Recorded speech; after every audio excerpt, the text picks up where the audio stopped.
vieron que cuando en un campo se producen vacas, se llama producción ganadera. Después, cuando es un campo que siembra maíz, por ejemplo, es producción agrícola, ¿no?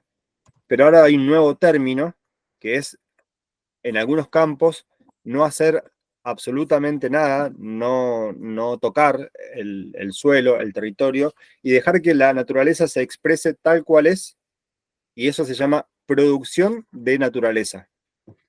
Y es súper interesante, ¿no? Y ahí es cuando, si en ese ambiente falta alguna de las especies que tendría que haber, se hace estos sistemas de reintroducción de fauna, ¿no?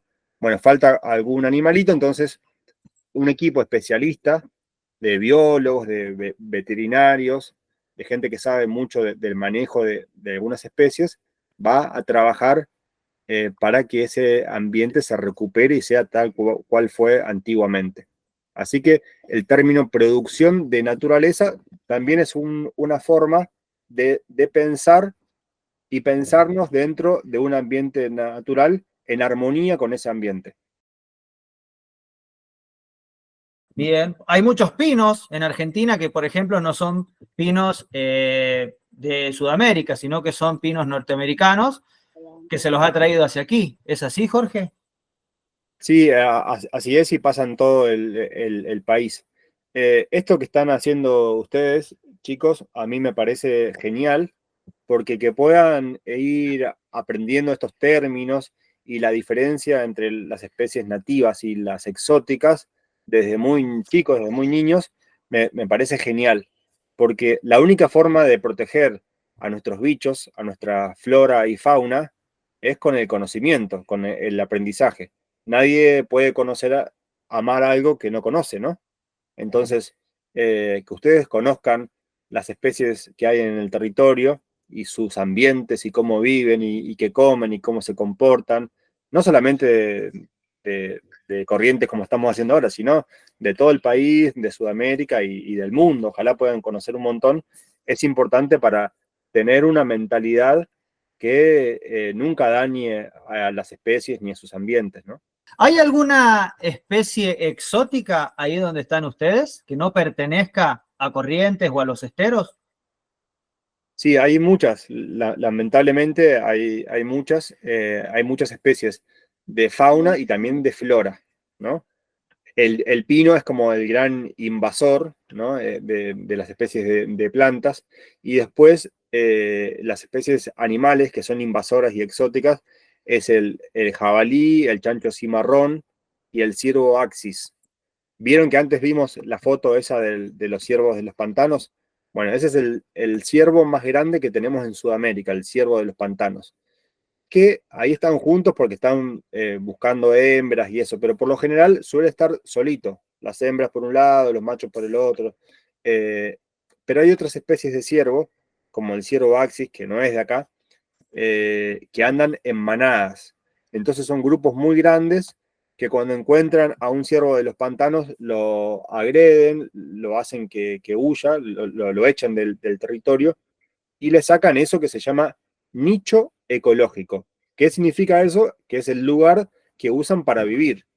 Entonces, si viene una especie exótica como este ciervo axis y echa del lugar al ciervo de los pantanos, se queda sin lugar para vivir.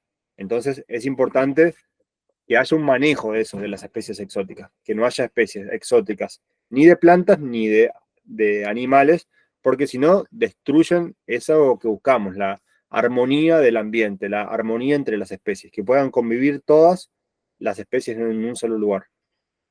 Y Jorge, ¿las especies nativas no tienen la fuerza suficiente como para repeler a una especie invasora? No, las especies invasoras siempre corren con ventaja sobre Ajá. las nativas, porque eh, bueno, no sé cuánto profundizar, pero hay un montón de condiciones de las especies nativas que hacen que las regulen. Por ejemplo, si los ciervos de los pantanos nunca se enfermarían o nunca se los comería ningún otro bicho, nada, solamente habría ciervos de los pantanos, ¿no? pero hay muchas especies distintas porque las especies se mueren, tienen enfermedades, bueno, un montón de cosas pasan, ¿no? Entonces, eso naturalmente conforma a que haya muchas especies diversas, por eso hablamos de biodiversidad, una diversidad, una variabilidad de especies adentro de un ambiente. En vez de que haya una sola y que sean un montón, hay un poquito de cada una, entonces son un montón de especies conviviendo en un ambiente. Cuando entra una especie exótica, como no vivió millones de años de evolución con esas especies, no hay nada que la ataque, tiene muy pocas enfermedades, entonces prolifera, se reproduce más rápido y avanza más rápido sobre las especies nativas. Esa es la diferencia. A menos que el lugar no le guste. Y pero si vive, por lo general termina siendo como una plaga o termina avanzando sobre el territorio de las nativas. Piensen que el yaguareté no es el felino más grande del mundo, pero sí el más fuerte del mundo. En fuerza es más fuerte que un león. Entonces, un puma es muy débil al lado de un yaguareté. Pero no solamente hay pumas y yaguaretés, hay un montón de otras especies de felinos también. Y piensen también que el yaguareté está muy adaptado a estos ambientes y puede cruzar grandes ríos. Puede trepar hasta arriba de las copas de los árboles, puede cruzar ríos como el Uruguay, como el Paraná, que son muy, muy grandes, muy anchos, y es un excelente nadador. Entonces, si tiene que cruzar de Corrientes para Paraguay o de Corrientes para Brasil, lo puede hacer tranquilamente. Es como súper poderoso el yaguareté. Y es el depredador tope de tierra, llamémoslo, ¿no? Ahora también se está reintroduciendo una especie muy linda, muy interesante, que es la nutria gigante, que es una nutria que pocos conocemos. Después, si quieren, la pueden investigar. La nutria gigante o lobo gargantilla, porque tiene como unas manchitas blancas en la garganta, es una nutria que anda en manadas por el agua y hace huecos en las barrancas. Y es un bicho muy lindo y nada muy bien y come muchos peces. Puede comer varios kilos de peces por día. Y bueno, y desapareció de este ambiente allá por los años 40, hace un montón de años. Entonces se le está reintroduciendo ahora porque también es un regulador de las especies de agua. Yo le quería hacer una pregunta a Jorge. Le quería preguntar cómo se llama el parque y qué profesión estudió. Yo estudié una carrera que se llama intérprete naturalista de campo, justamente para poder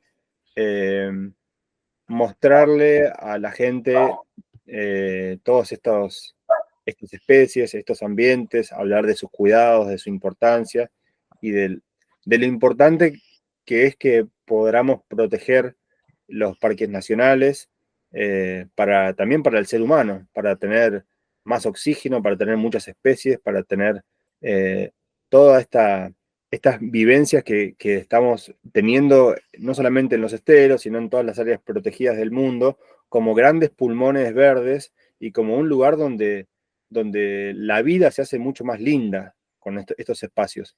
Sería muy triste que las especies sigan desapareciendo y que ustedes, que son una generación nueva que viene, no puedan ver especies que yo pude ver, que tuve la suerte de ver en los montes, en las selvas, en los lagos, en los ríos.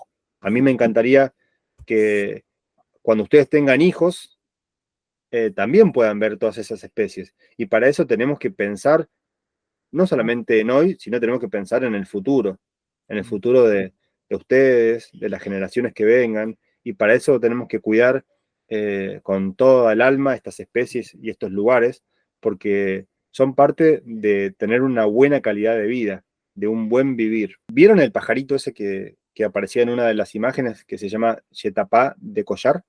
El que tiene una colita larga. ¿Se acuerdan de ese? Sí. Bueno, estaba en una de las especies, en una de las fotos. Ese ave, hace unos 20 años atrás, estaba adentro del... Hay un libro que se llama el libro rojo de las especies, donde todas las especies que están en peligro de desaparecer, en peligro crítico, en peligro de extinción, a nivel mundial, entran en esa categoría. Como decir, este animalito está a punto de desaparecer del mundo. Si no hacemos algo urgente, va a desaparecer. ¿Y qué tenemos que hacer? Cuidar los ambientes donde viven estas especies. Exactamente.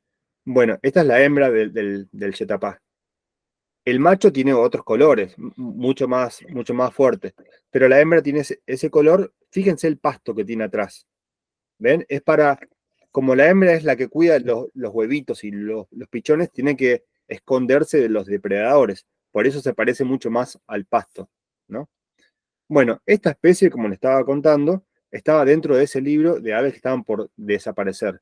Con la creación de este parque nacional tan grande que protege los pastizales, se recuperó esta especie y salió de esa categoría de las amenazas, ¿no? Entonces ahora es una especie que se encuentra en un estado fuera de peligro y se recuperó y hoy se la puede ver en el parque bastante fácil. Es más, la vimos con Barto el otro día que fuimos. Pero, ¿qué pasa? Su ambiente, la especie se recuperó, pero su ambiente continúa en peligro. Así que pastizales como esteros tan importantes de aguas tan puras, hay que seguir cuidándolos para el futuro. ¿Desde cuándo nació tu interés por los animales? Qué buena pregunta, Franco.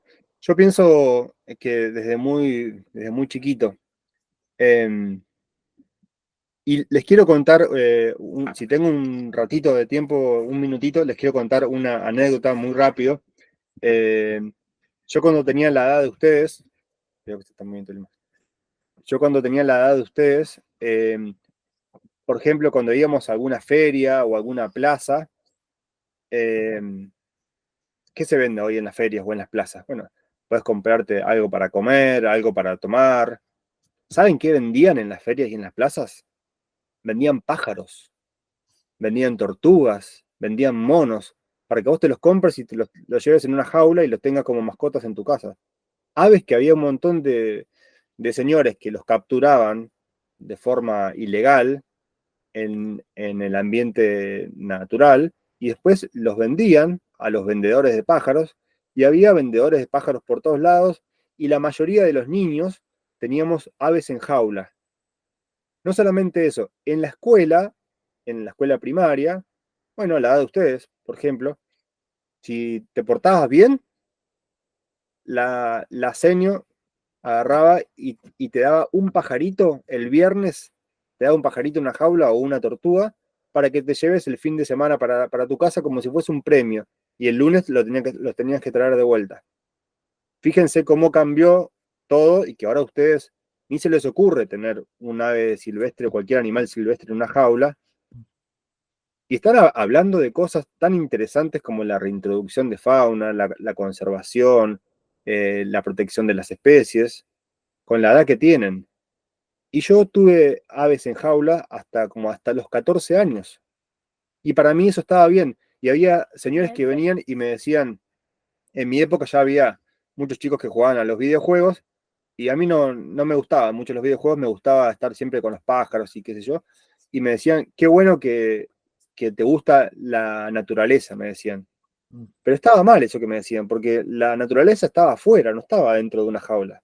La naturaleza, lo más hermoso era poder ver a ese ave volando en su ambiente natural. ¿Qué te parece, Franco? Cambiaron un montón las cosas, ¿no? La verdad que sí, me da mucha pena esa historia, la verdad que no lo sabía. Bueno, fue un gran placer para mí y cuando gusten seguimos charlando de las especies, de la fauna y la flora. Gracias a ustedes. Gracias, Jorge. Gracias por tu información. Bueno, Chao. buenas tardes. Chao.